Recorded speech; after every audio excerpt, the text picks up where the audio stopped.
नमस्कार, बहुत स्वागत है आप सभी का। दोपहर के 12 बज चुके, देख रहे हैं आप आज तक, और इस वक्त मैं आपके साथ आशुतोष चतुर्वेदी। ब्रेकिंग न्यूज की शुरुआत मुंबई से आ रही बड़ी खबर के साथ। मुंबई के न्यू इंडिया कोऑपरेटिव बैंक से 6 महीने तक पैसा निकालने पर आरबीआई की रोक के बाद बैंक के खाता धारकों में हड़कंप मच गया है। इस वक्त बैंक की अंधेरी के विजयनगर शाखा के बाहर बड़ी तादाद में खाता धारक खड़े हैं और अपने पैसों को लेकर चिंतित हैं। भारतीय रिजर्व बैंक आरबीआई के मुताबिक बैंक की मौजूदा नकदी स्थिति को देखते हुए न्यू इंडिया कोऑपरेटिव बैंक के खिलाफ यह एक्शन लिया गया है। आरबीआई की इस सख्ती के बाद न्यू इंडिया कोऑपरेटिव बैंक ग्राहकों को ना तो कोई लोन दे सकेगा और ना ही ग्राहक अपनी गाढ़ी कमाई निकाल पाएंगे। आपको फिर से बता दें कि यह रोक अभी 6 महीने के लिए है और इसको लेकर अफरा तफरी का माहौल हो गया है। देखिए जरा, हम सीधे आप सभी को अंधेरी वाली शाखा पर लिए चलेंगे, इंडिया कोऑपरेटिव बैंक के पास, जहां पर हमारी संवाददाता विद्या की मौजूदगी है। विद्या, ये तस्वीरें हम देख पा रहे हैं, अफरा तफरी का माहौल है ग्राहकों में, जो कि लाजमी है। जी बिल्कुल, सबसे बड़ी समस्या लोगों की यही है कि आज की तारीख में सिर्फ इनको लॉकर का एक्सेस दिया जा रहा है। यानी कि अगर आपका कुछ लॉकर में सामान है तो वो आप निकाल सकते हैं, आप उसको देखना चाहें और रखना चाहें तो भी कर सकते हैं। तो फिलहाल सिर्फ लॉकर का एक्सेस मिल रहा है। बाकी जो ट्रांजैक्शंस है, अगर किसी को घर में आज कोई जरूरी सामान है जिसकी वजह से उन्हें पैसे की जरूरत है तो वो नहीं निकाल पाएंगे। ट्रांजैक्शंस पे पूरी तरीके से रोक है। लोग यहाँ पे जो बोल रहे हैं उनका यही कहना है कि बैंक से इन्हें बताया गया है कि 3 महीने बाद वो अपने पैसे को एक्सेस कर सकते हैं। आपका यहाँ अकाउंट है, आपको क्या बताया गया बैंक की तरफ से? बैंक से मेरे मिसेस को एक मैसेज आया, ट्रांजैक्शन बंद है ना अभी किया ऐसा। तो पैसा अपना, आपका कीमती पैसा आप कब निकालते? अभी क्या है, उन लोग कुछ इंटीमेशन देते हैं ना हम लोग को, कुछ नहीं, सिर्फ लॉकर के लिए चालू किया अभी बोल रहे हैं उन लोग। इधर बाकी का पैसा रिकरिंग का पैसा है मेरा, देखेंगे ज्यादा मेरा पैसा नहीं, कम होगा, 25-30 हजार होगा। आपका भी पैसा है यहाँ पे? हमारी बैंक ऑफ इंडिया मजे यहाँ पे, तो यहाँ का भीड़ में क्या कर रहे हैं? आप लोग का अकाउंट है यहाँ पे। क्या बोला बैंक वाले अभी खाली लॉकर चालू किए हैं, जो लॉकर में जिसका डॉक्यूमेंट्स गोल्ड वगैरह रखे वो फैसिलिटी चालू की है। बाकी सेविंग करंट के लिए इनके पास कोई अपडेट नहीं है। बाहर नोटिस लगा के रखे थे, 90 डेज का दिए, 90 डेज में देंगे नहीं देंगे वो भी इनके पास कोई रिटर्न में अभी तक नहीं। ओरली बोल रहे हैं कि मिलेगा मिलेगा, लेकिन रिटर्न में कुछ भी नहीं है। बिल्कुल कुछ नहीं दिया जा रहा है, इसी से लोग परेशान हैं।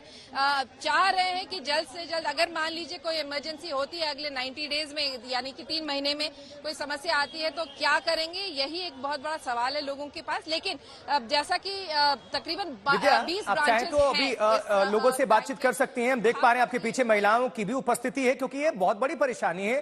अगर 6 महीने तक लोग पैसा नहीं निकाल पाएंगे, मान लीजिए किसी को जरूरत है और उनने जिंदगी की पूरी पाई और गाड़ी कमाई वहां पर रखी हो, किसी की बेटी की शादी हो, बेटे की शिक्षा के लिए, तमाम ऐसे मुद्दे होते हैं, मेडिकल की है, तो उसका क्या उपाय है? जी बिल्कुल, यही वजह है कि यहाँ पर सारे लोग जो हैं वो परेशान काफी ज्यादा लिख रहे हैं। ये सब के सब देखिए, ये जो लाइन में दिख रहे हैं ये सब लॉकर के लिए हैं। मैम, आपको कुछ बताया गया अगर फैमिली में इमरजेंसी हुई तो पैसे nothing has been told us. Sir, आप लोग को कुछ बताया है कि अगर इमरजेंसी हुई तो पैसे कैसे मिलेंगे?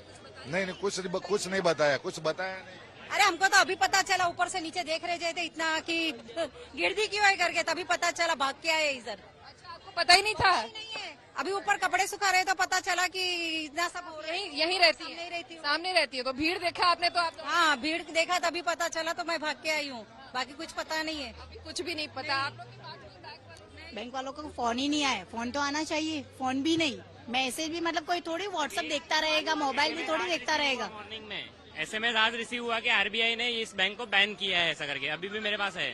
तो वो 2-3 दिन पहले आना चाहिए ताकि हम प्रिपेयर हो सके ना। अभी ये एक धड़ाका दिया तो क्या होगा, फिर मैशअप हो जाएगा ना सब।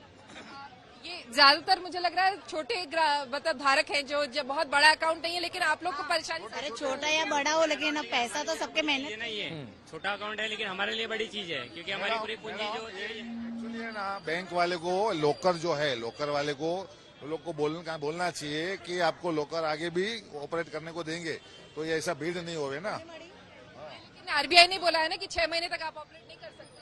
नहीं, ट्रांजैक्शन लॉकर का बोला है क्या? लॉकर आप कर सकते हैं, ट्रांजैक्शन, फाइनेंशियल ट्रांजैक्शन बोला है, ये लाइन लगा है वो लॉकर का है मैडम। लॉकर एक्सेस मिल रहा है आपको, यही आपके लिए ठीक है। तो आप लोग यहाँ से अपना कम से कम लॉकर में अगर कुछ है, लॉकर के लिए आए हम। कूपन तो दी है, अभी देखते हैं अंदर मिलता है कि नहीं। ये आप लोग का लॉकर के लिए है। ओके, तो अगर मान लीजिए फैमिली में कोई इमरजेंसी हुई अगले कुछ 2-3 महीने में, तो क्या करेंगे? क्या करेंगे? अभी फाइनेंस नहीं मिलेगा तो क्या करेंगे? मेरे तो बेटी की है, क्या करूंगे? मेरी बेटी का ही फंक्शन है अगले महीने में। क्या उसका बेटी का मुंडन है। हाँ, तो क्या कर पाएंगे? अभी 2 महीने के बाद ही है उसका, इसके लिए जमा करके रखा था इसमें पैसा। अभी क्या करेंगे? अभी जब मैसेज ही नहीं आया, वो तो सुखा रहे थे कपड़ा तो भाग के आए। तो मैसेज आएगा तो पता चलेगा ना, नहीं तो क्या करेंगे? अभी कोई मैसेज ही नहीं है तो कुछ नहीं कर पाएंगे। सर, आप लोग को लॉकर से अगर एक्सेस मिला तो थोड़ी राहत लग रही है कि कम से कम लॉकर तक? हाँ, ऑब्वियसली अकाउंट तो बैंक की तरफ से कोई सामने आया, कोई भी मैनेजर या कोई भी सीनियर लेवल पर कोई जीएम, कोई भी किसी ने कुछ कहा कि आखिर इसका सोल्यूशन क्या कर सकते हैं या लोगों को कुछ राहत कैसे दे सकते हैं? जी देखिए, यही यहाँ के लोग बता रहे हैं। कई लोगों को तो मैसेज तक नहीं आया। जैसे ये महिला है, ये तो कह रही है कि वो अपने घर के सामने अपने जब कपड़ा सुखाने के लिए बाहर गई तब देखा कि यहाँ भीड़ लगी है बैंक में, तो नीचे आई पूछने के लिए कि भाई क्या हुआ। तो पता चला इनको कि यहाँ पे इस तरह की रोक है और इसीलिए फिर वो अपने सारे डॉक्यूमेंट्स लेके आ पाए।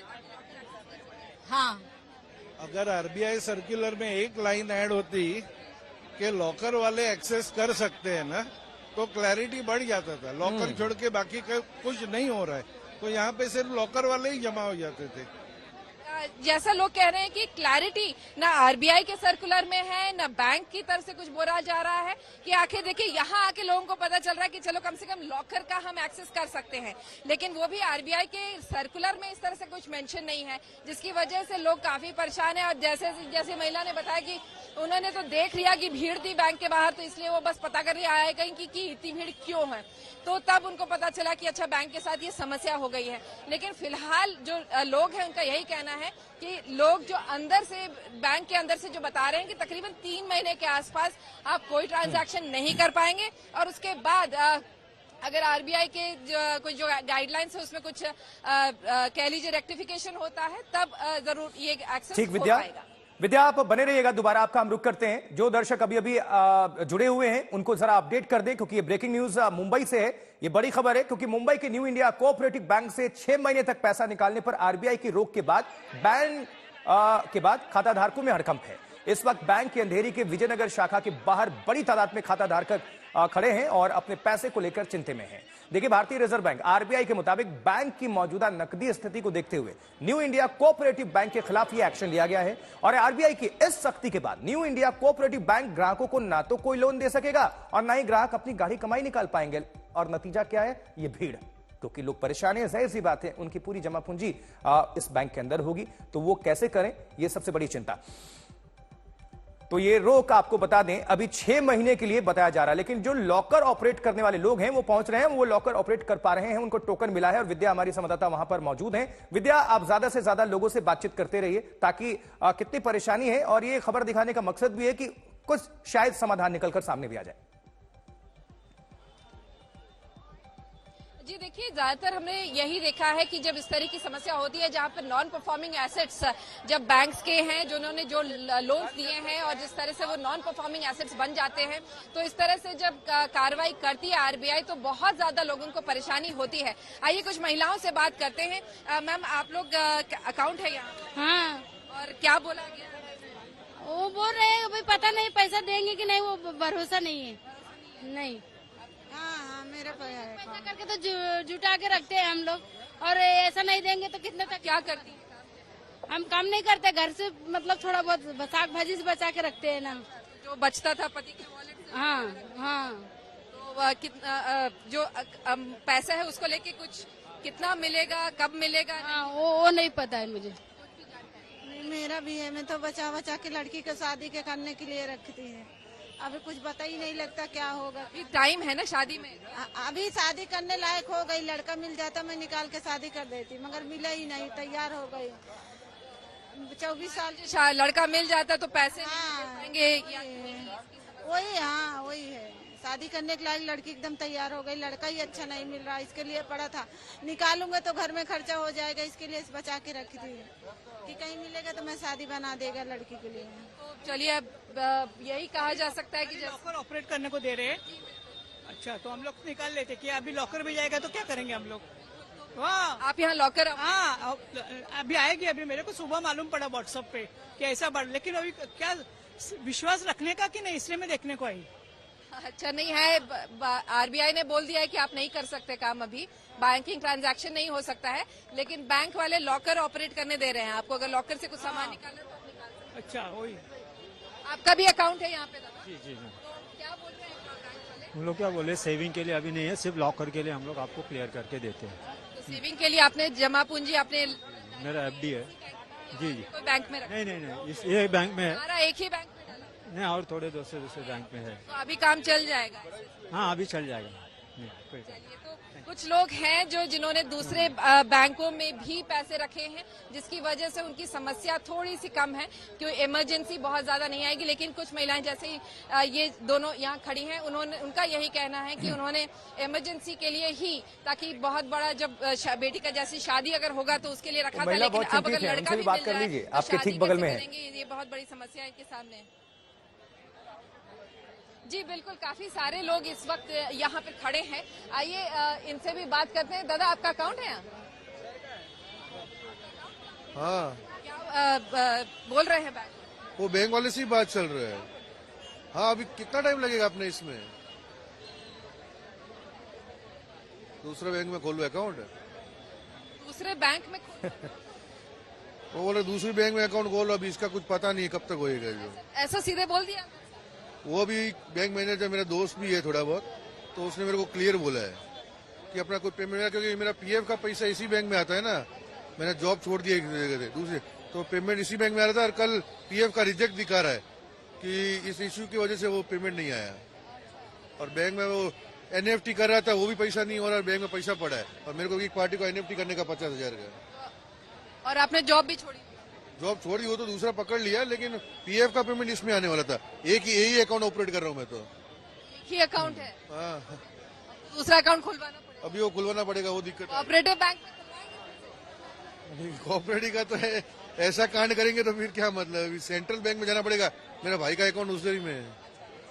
तो देखिए, लोग कान पकड़ रहे हैं कि अब कोऑपरेटिव बैंक में नहीं खोलेंगे, जैसा इन्होंने कहा, क्योंकि इनका सारा पैसा इसी में अटका हुआ है। हाँ, शाख पर सवाल उठता है विद्या, निश्चित तौर पर, और परेशानी हम देख पा रहे हैं, सब समझ पा रहे हैं, और ये जो आज तक पर खबर दिखाई जा रही है और आप पूरी जानकारी वहां लोगों से बातचीत करके जो पहुंचा रही हैं, निश्चित तौर पर ये अथॉरिटी तक पहुंच रही होगी जहां पर इसको जाना चाहिए। अब एक सवाल और, जैसे आप वहां पर मौजूद हैं अंधेरी वाली शाखा पर, तो इस इंडिया कोऑपरेटिव बैंक की तो कई शाखाएं मौजूद होंगी, हर जगह ऐसे ही हालात हैं? लड़की का शादी है, पैसा की हमको खूब जरूरत है, मेरा दागीना भी इधर है, लोकल का सब कुछ हमारे पास इधर ही है, तो आप कुछ हमको सहाय करो, हमको बहुत तकलीफ है।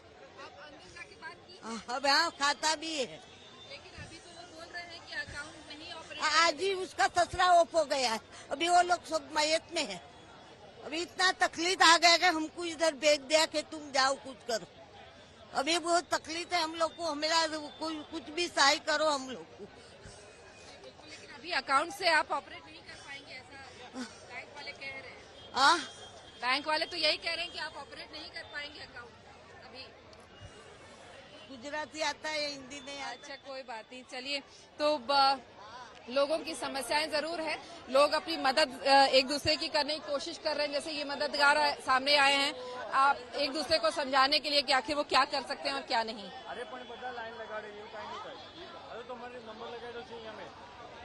बिल्कुल विद्या, लोगों से बातचीत करते रहिए, बहुत भारी भीड़ है, ये परेशानी पहुंचनी चाहिए अधिकारियों तक, और जहां पर ये जानी चाहिए खबर, ताकि इस समस्या का समाधान हो। और जो लोग कह रहे हैं कि गाइडलाइंस एग्जैक्टली नहीं आई, क्योंकि आरबीआई की तरफ से भी अगर आती कि लॉकर ऑपरेट कर सकते तो शायद इस तरह की भीड़ भी नहीं होती। जी बिल्कुल, आपको आज ही लॉकर ऑपरेट करना है या फिर किसी और दिन भी तो करना है? हमें आज ही करना है, क्योंकि कल कोई भी चीज हो सकती है, तो हम लोग भले लाइन में खड़े रहेंगे, लेकिन आज का आज ही करना है हम लोग को। यस, लेकिन आज देने वाले हैं क्या वो लोग? वो देने वाले हैं, 10-10 दिन को छोड़ रहे हैं। वो लोग ने बोला है लाइन में खड़ा रखो, टोकन भी आएगा, लेकिन शांति बनाए रखो। लेकिन अभी सब एक साथ में जा रहे हैं तो वो भी टेंशन। दरवाजे पे तो बहुत ज्यादा वही मैंने देखा, मैं भी देख के अभी चेक बीच में से दे दिया, तो अभी चेक करके पैसा इसीलिए लोग खड़े हैं ना, किसी की हराम की कमाई तो नहीं है, सब मेहनत का पैसा है। और मीडियम वर्ग, गरीब वर्ग ज्यादा है इसमें। फिर कुछ भी नहीं मालूम है, अचानक हमको तो सुबह फोन आया बिल्डिंग में से, तो तभी मालूम फोन आया है। तो अचानक से फिर कोई भी टेंशन में आ जाएगा ना, सबके प्रॉब्लम्स है ना, सबकी इसमें मेहनत है। कुछ सोच पाए कि अगर मान लो इमरजेंसी हुआ तो क्या करेंगे? इमरजेंसी हुआ तो अभी देख के कभी किसी का भी कुछ भी बोल तो नहीं सकते ना हम लोग, कभी भी कुछ भी हो सकता है। तो इसलिए ऐसे बोलते ना, कल पे मत छोड़ो, आज का आज ही खत्म करो सब। तो बैंक वालों से किसी से बात हुई, किसी अधिकारियों से, किसी हायर ऑफिशियल्स या किसी से भी, अगर उधर से कोई उसमें से प्रतिक्रिया सामने आई हो? हाँ जी, देखिए वो बार बार बैंक के अधिकारी यही कह रहे हैं कि उन्होंने लोगों को बताया कि तकरीबन 3 महीने का समय है और उसके बाद वो आए। लोग यही कह रहे हैं कि क्योंकि उन्हें अब इस बैंक से भरोसा उठ गया। जिस तरीके से ये मैसेज रातों रात आया कि आपको अभी एक्सेस नहीं कर सकते, आप ट्रांजैक्शन नहीं कर सकते, तो इनका भरोसा उठ गया। ये कह रहे हैं कि आज के आज ही हमें लॉकर एक्सेस करना है और इसी वजह ये ज्यादा भीड़ जो आप देख रहे हैं वो उसी वजह से है कि लोग अपना ये कल पे नहीं डालना चाहते हैं, आज के आज लॉकर को एक्सेस कर लें, लॉकर में अपना सामान है कि नहीं है देख लें, ताकि कम से कम एक संतुष्टि होगी कि भाई कम से कम लॉकर में सामान है, वो गायब नहीं हुआ है, भले ही हम पैसे एक्सेस नहीं कर पा रहे हो अभी तो। और आजकल फर्जी वाले का भी जमाना है विद्या, तो लेकिन क्या अधिकारियों ने इसको एक्सेप्ट किया कि हाँ ये हमारे बैंक के लिए है और ये गाइडलाइन सही है, ये जो दिशा निर्देश जारी किया गया ऐसा है? क्योंकि ये तमाम लोगों को अगर मैसेज आया है तो निश्चित तौर पर अफरा तफरी का माहौल हम देख पा रहे हैं, लिहाजा बहुत सारे लोग जुट गए हैं। विद्या, आप इस खबर पर नजर बनाकर रखिएगा, दोबारा आपका हम रुख करेंगे। देखिए, मोदी और डोनाल्ड ट्रंप की दोस्ती एक मिसाल है। मोदी ट्रंप मिले तो दोनों ने दोस्ती को नई पहचान दी, गले मिले, बातें हुई, दोस्ती के पन्ने पलटे गए और डोनाल्ड ट्रंप ने कहा कि उन्होंने प्रधानमंत्री नरेंद्र मोदी को बहुत मिस किया। मोदी को एक महान नेता बताते हुए डोनाल्ड ट्रंप ने दुनिया के सामने ऐलान किया कि मोदी बड़े काम कर रहे हैं। पीएम मोदी ने भी डोनाल्ड ट्रंप के साथ तस्वीरों में दोस्ती के पल साझा किए। ये 3 तस्वीरें आपको हम दिखा रहे हैं, आपके सामने रख रहे हैं। ये दोस्ती हमारी, देखिए जरा खास बातें हैं। एक बॉन्डिंग दिखी, नई उड़ान रिश्तों की, और मजबूती के साथ, गर्मजोशी के साथ दोनों एक दूसरे का अभिवादन स्वीकार करते हुए। और वहीं दोस्ती की किताब भी जो डोनाल्ड ट्रंप ने प्रधानमंत्री को भेंट की, इसमें प्रधानमंत्री नरेंद्र मोदी और डोनाल्ड ट्रंप की तस्वीरें भी मौजूद हैं। अहमदाबाद से लेकर आगरा तक की भी तस्वीरें इसमें मेंशन है। और देखिए, गर्मजोशी की तस्वीर आप देख पा रहे हैं, दुनिया देख पा रही है। ये भारत और अमेरिका के बीच जो रिश्ते और गहराते हुए, उसी को तस्दीक करती हुई ये तस्वीरें हैं। तो व्यवहार समेत कई मुद्दों पर खुलकर वार्ता हुई है, कई मुद्दों पर बातचीत हुई है। और अल्फाज क्या था, देखिए जरा। साइन करते मोदी और कुर्सी के पीछे डोनाल्ड ट्रंप। डोनाल्ड ट्रंप कह रहे हैं भारत में शानदार काम कर रहे हैं नरेंद्र मोदी, हमारे बीच जबरदस्त दोस्ती। नरेंद्र मोदी कहते हैं, अहमदाबाद स्टेडियम की याद दिला दी आपने, हम दोनों की नीति नेशन फर्स्ट, यानी मागा और मिगा। उधर कह रहे हैं मेक अमेरिका ग्रेट अगेन, इधर कह रहे हैं मेक इंडिया ग्रेट अगेन। और दोनों जब मिल जाते हैं तो ये मेगा कॉम्बिनेशन।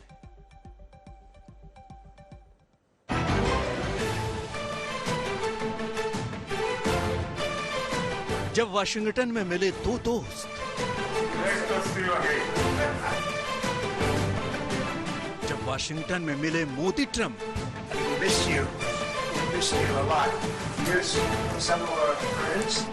ट्रंप ने कहा मोदी को किया miss. Great job in India. Everybody talks about it. He's doing a really fantastic job. A great leader. Great leader. बोले ट्रंप, मोदी एक महान नेता। ये तस्वीर दोस्ती की खास याद है। ये साथ स्वागत, दोस्ती और याद। हम दोनों का मिलने का मतलब 1 + 1 2 नहीं, 1 और 1 11 होता है। ट्रंप ने मोदी को भेंट की एक किताब। ट्रंप की किताब दोस्ती की इबारत। मोदी ने किया याद, ट्रंप बहुत खास।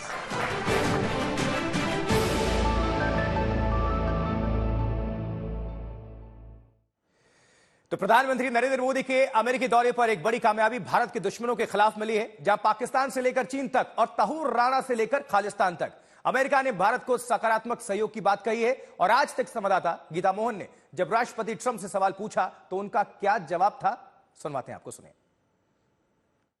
Okay, Geeta Mohan from India Today, sir. The question is about the fact that you've decided to extradite Tahawur Rana. Thank you so much. India has been waiting to have him back in India to bring him to justice. But there are many other elements in the United States of America, particularly Khalistani separatists who've been working against Indian interests. How is the United States of America going to cooperate on that front with India? There have been allegations that have been leveled against Indian agencies by the Biden administration. Are you going to relook that with Tulsi Gabbard as DNI now? Well, I don't think India had a very good relationship with the Biden administration. Biden, they wouldn't sell them oil and gas, which is rather hard to believe because, you know, it's a good thing to do. And a lot of things happened that weren't very appropriate, I thought, between India and the administration, the Biden administration. But as you said, we're giving a very violent man, it seems to me. I mean, I don't know that he's been convicted yet or will be, but let's assume he's a pretty violent person. We're giving him back to India immediately, and there are more to follow because we have quite a few requests. So we work with India on crime, and we want to make it good for India, and it's very important. So that kind of a relationship is very important to us. प्रधानमंत्री नरेंद्र मोदी के America दौरे पर राष्ट्रपति Donald Trump के साथ मुलाकात यूं तो कई मायनों में सरकारी है और सरकारी, लेकिन इस मुलाकात से जो खबरें आ रही हैं वो भारत के दुश्मनों को डराने वाली जरूर हैं। चाहे वो दहशतगर्दी फैलाने वाला पाकिस्तान हो या सरहदी अतिक्रमण की कोशिशों में जुटा चीन हो या फिर पाकिस्तानी पिट्ठू बनकर दहशतगर्दी का मोर्चा खोलने की कोशिश कर रहे खालिस्तानी आतंकवादी हों। जब अमेरिका और भारत जैसे दो मुल्क मजबूत दोस्ती के साथ आगे बढ़ते हैं तो तस्वीरें कुछ ऐसी बनती हैं कि दो दोस्त मिले तो दुश्मन जले। देखिए जरा आप।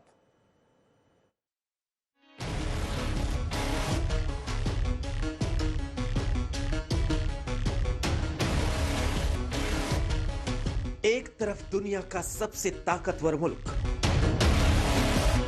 दूसरी तरफ दुनिया का सबसे बड़ा लोकतंत्र। जब दुनिया की दो ताकतवर हस्तियां मिलती हैं तो दोनों के दुश्मन जलते हैं। जब दुनिया में चौथाई हिस्सा रखने वाली इकोनॉमी दुनिया की सबसे तेज बढ़ती अर्थव्यवस्था के साथ हाथ मिलाता है तो दोनों के दुश्मनों को सदमा लगता है। जब अमेरिका हिंदुस्तान के सामने 5th जनरेशन फाइटर देने की पेशकश करता है तो हिंद के दुश्मन कांप उठते हैं। जब डोनाल्ड ट्रंप सैकड़ों बेगुनाहों के नरसंहार में शामिल पाकिस्तानी मूल के दहशतगर्द तहव्वुर राणा को भारत को सौंपने का ऐलान करते हैं, अमन के दुश्मन पाकिस्तान के चेहरे पर काली खुद। जब दुनिया की दो महाशक्तियां साथ मिलकर विश्व शांति के लिए हर हद तक जाने को तैयार दिखती हैं, तो विस्तारवादी ताकतों के लिए खतरे का अलार्म बजता है। We're in very good shape to beat anybody we want, but we're not looking to beat anybody. We're looking to do a really good job with. जब दुनिया के दो हिस्सों में विध्वंसकारी महायुद्ध की आग धधक रही है, जब इस्लामिक आतंकवाद से जूझ रही दुनिया में एक तरफ बारूदी विध्वंस का सिलसिला जारी है, जब सिर्फ मजहब की बुनियाद पर इंसानियत के खिलाफ दहशतगर्दी को जायज नाजायज ठहराने की घिनौनी साजिशें हो रही हैं,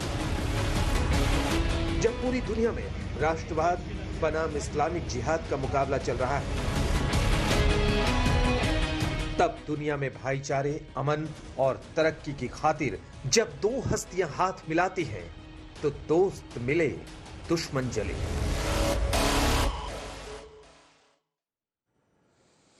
देखिए जरा समझिए, प्रधानमंत्री नरेंद्र मोदी दुनिया के उन 3 चुनिंदा राष्ट्राध्यक्षों में से एक हैं जिन्हें डोनाल्ड ट्रंप ने हुकूमत संभालने के महीने भर के भीतर ही मुलाकात की है। प्रधानमंत्री नरेंद्र मोदी का अमेरिका में जैसा स्वागत हुआ है, भव्य स्वागत हुआ है, और डोनाल्ड ट्रंप के साथ उनकी जो केमिस्ट्री दिखी है उसे लेकर भारत के दो छोर पर मौजूद दुश्मन जल फूंक कर राख हुए जा रहे हैं। और इसकी वजह क्या है, देखिए report.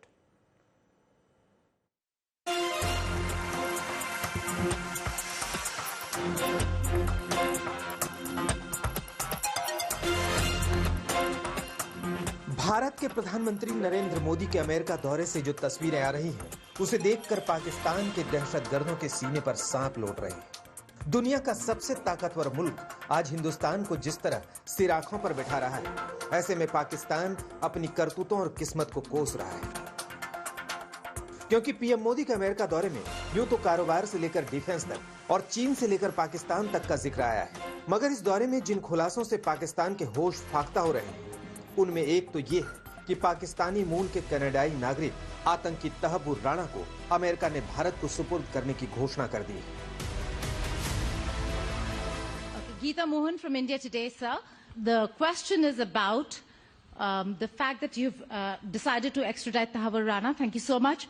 India has been waiting to have him back in India to bring him to justice. But there are many other elements in the United States of America, particularly Khalistani separatists who've been working against Indian interests.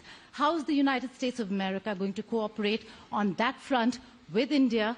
There have been allegations that have been leveled against Indian agencies by the Biden administration. Are you going to relook that with Tulsi Gabbard as DNI now?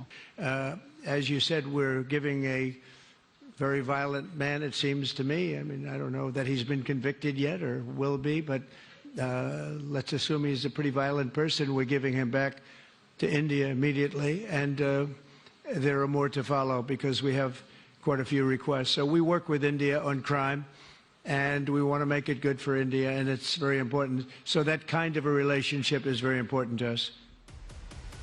यानी तहव्वुर हुसैन राणा, जिसने मुंबई आतंकी हमले की साजिश रची, पाकिस्तान के साथ मिलकर भारत की जमीन पर बेगुनाहों का खून बहाया, अब उस दहशतगर्द के जुर्मों का हिसाब भारत की सरजमी पर होगा। अब पाकिस्तान के चेहरे पर से एक बार फिर वो नकाब उतरेगा जिसमें उसकी जमीन पर पैदा हुए दहशतगर्द दुनिया के अलग अलग हिस्सों में बैठकर भी भारत के खिलाफ ही नरसंहार की साजिशें रचते हैं। आतंकवाद के खिलाफ लड़ाई में भारत और अमेरिका दृढ़ता से साथ खड़े रहे हैं। हम सहमत हैं कि सीमा पार आतंकवाद के उन्मूलन के लिए ठोस कार्रवाई आवश्यक है और मैं राष्ट्रपति जी का आभारी हूं। उन्होंने 2008 के जिसने भारत में नरसंहार किया था, उस मुजरिम को अब भारत के हवाले करने का निर्णय किया है। भारत की अदालतें उचित कार्यवाही करेंगी। जो तहव्वुर हुसैन राणा डेनमार्क में मीडिया पर आतंकी हमले की साजिश का भी मुजरिम है और 14 साल की जेल की सजा काट रहा है, उसे अब भारत में किए जुर्मों की सजा भुगतने के लिए भारत भेजा जाएगा। इस पाकिस्तानी मूल के तहव्वुर हुसैन राणा ने 2008 में मुंबई आतंकी हमले से पहले दहशतगर्दों के साथ साजिश रची थी। उन्हें साजो सामान से लेकर जानकारियां तक मुहैया कराई थी। हमले से पहले लश्कर तैयबा के ट्रेनिंग कैंप में जा चुके राणा ने मुंबई हमले के आरोपी डेविड कोलमैन हेडली और दाऊद गिलानी को भारत भेजा था। तहव्वुर हुसैन राणा के भारत के शिकंजे में आने का मतलब ये होगा कि भारत के खिलाफ दुनिया के अलग अलग हिस्सों में बैठकर चलाए जा रहे इस्लामिक दहशतगर्दी के सिंडिकेट के चेहरे से नकाब उतरेगा, क्योंकि पाकिस्तानी मूल के इस कनाडाई नागरिक तहव्वुर राणा के रिश्ते पाकिस्तान की फौज से भी रहे। 64 साल के तहव्वुर हुसैन राणा का जन्म पाकिस्तान में हुआ था। वो पाकिस्तानी सेना के मेडिकल कोर में कैप्टन था। उसकी बीवी भी डॉक्टर थी। 1997 में तहव्वुर राणा कनाडा पहुंचा और 2001 में कनाडा ने उसे नागरिकता दे दी। शिकागो में रहते हुए इस डॉक्टर राणा ने इमिग्रेशन सर्विस शुरू की, जिसकी न्यूयॉर्क से लेकर टोरंटो तक दफ्तर खोल लिए। इसी की आड़ में तहव्वुर राणा पाकिस्तान के साथ मिलकर भारत विरोधी आतंकवादी साजिशें रचने लगा था और मुंबई हमले से पहले डेविड कोलमैन हेडली उर्फ दाऊद गिलानी को रेकी करने के लिए मुंबई भेजा था। भारत में प्रत्यर्पण की अर्जियों पर सुप्रीम कोर्ट तक अर्जियां लगा चुके तहव्वुर राणा को 21 जनवरी को तब झटका लगा था जब अमेरिका के सुप्रीम कोर्ट ने उसकी अर्जी खारिज कर दी थी। अब उस दहशतगर्द को जल्द से जल्द भारत लाकर उसके गुनाहों की सजा दी जा सकेगी। गीता मोहन, वॉशिंगटन डीसी, आज तक। और इस बीच बड़ी खबर आ रही है दिल्ली से, जहां दिल्ली में 19 या 20 फरवरी को शपथ ग्रहण हो सकता है। खबरों के मुताबिक 17-18 फरवरी को बीजेपी विधायक दल की बैठक हो सकती है। प्रधानमंत्री नरेंद्र मोदी के आज रात दिल्ली आते ही दिल्ली में सरकार बनाने की कवायद तेज हो जाएगी। फिर मुख्यमंत्री कौन होगा, इस सस्पेंस से पर्दा उठेगा, क्योंकि अभी लगातार कयास के दौर है। सुशांत मेहरा का रुख करेंगे, हमारे संवाददाता दिल्ली से जुड़ चुके हैं। सुशांत, क्या बड़ी खबर इस वक्त आपके पास? देखिए आशुतोष, बता दूं कि 17 और 18 तारीख के आसपास विधायक दल की बैठक जो है वो हो सकती है। प्रधानमंत्री आज देर रात यानी कल सुबह तक प्रधानमंत्री देश वापस लौटेंगे और उसके बाद से ही जो पूरा कार्यक्रम है मुख्यमंत्री पद को लेकर के जो विधायक दल की बैठक होनी है, ऑब्जर्वर्स को नियुक्त करना है, वो कवायद जो है वो शुरू हो जाएगी। और बताया जा रहा है कि जो सूत्रों की माने 17-18 तारीख के आसपास विधायक दल की बैठक होगी और जो पूरी तरीके से होमवर्क है विधायकों को लेकर के वो पूरी तरीके से पार्टी की तरफ से कर लिया गया है।